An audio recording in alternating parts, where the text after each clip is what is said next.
लालू प्रसाद की party RJD की कमान अब पूरी तरीके से बेटे तेजस्वी यादव के हाथों में आने के संकेत मिल रहे हैं।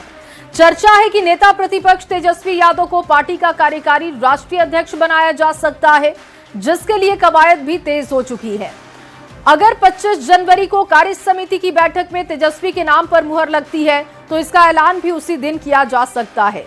दिखाते हैं आपको इसी पर खास रिपोर्ट।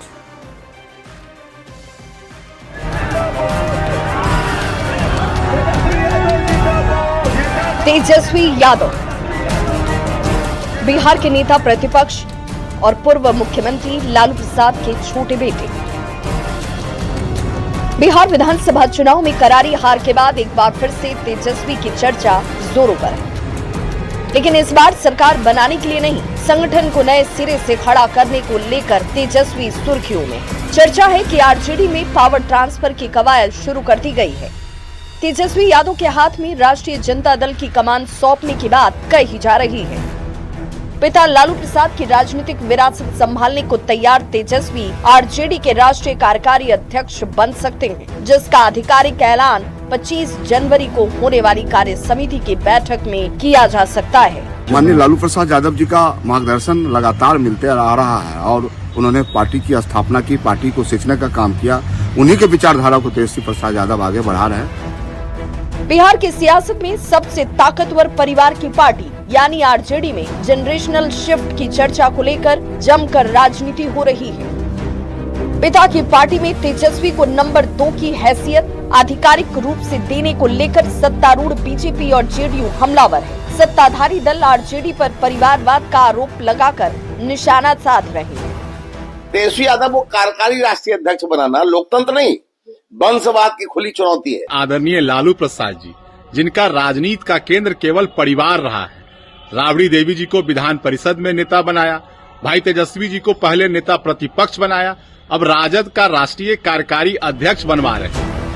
आरजेडी के केंद्रीय नेतृत्व में बदलाव के संकेत को लेकर कई तरह की बातें हो रही हैं, खासकर तेजस्वी की क्षमता को लेकर, जिनके नेतृत्व में आरजेडी चुनाव में हाशिए पर आ गई। क्योंकि साल 2020 के चुनाव में जब तेजस्वी ने आरजेडी का नेतृत्व किया तो महागठबंधन जीत के मुहाने पर था, यहाँ तक कि सरकार बनाने के बेहद करीब। लेकिन 5 साल बाद 2025 में तेजस्वी के नेतृत्व में ही आरजेडी 15 साल की सबसे कमजोर स्थिति में पहुँच गया।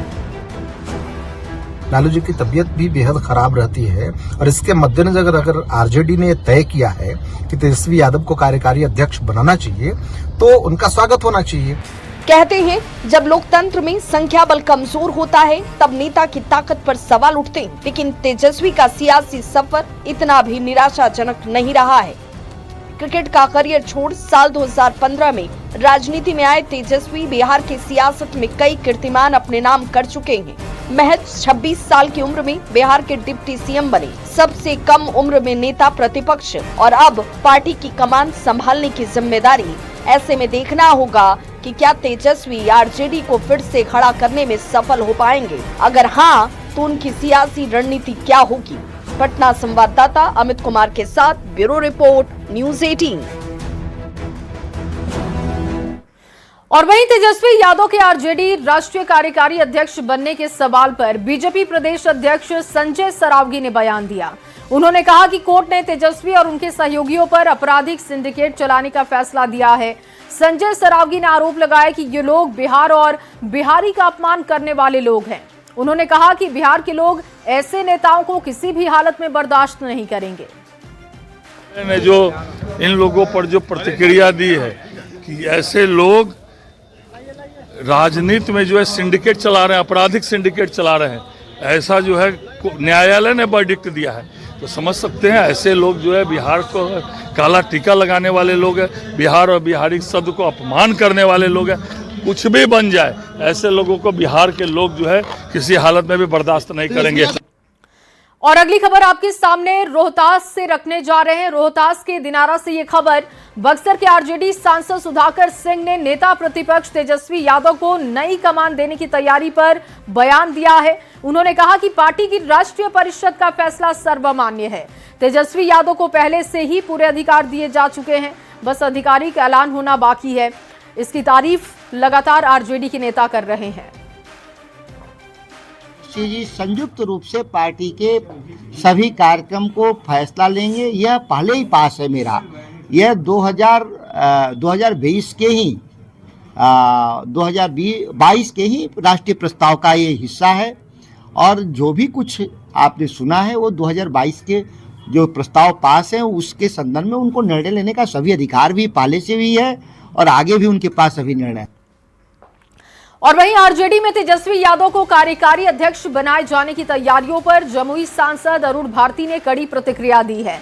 उन्होंने कहा कि राजनीति में नई पीढ़ी को बड़े दायित्व संभालने चाहिए, लेकिन पद ग्रहण करने से पहले अपने ट्रैक रिकॉर्ड को भी देखना जरूरी है। तेजस्वी को लेकर यह कटाक्ष उन्होंने किया।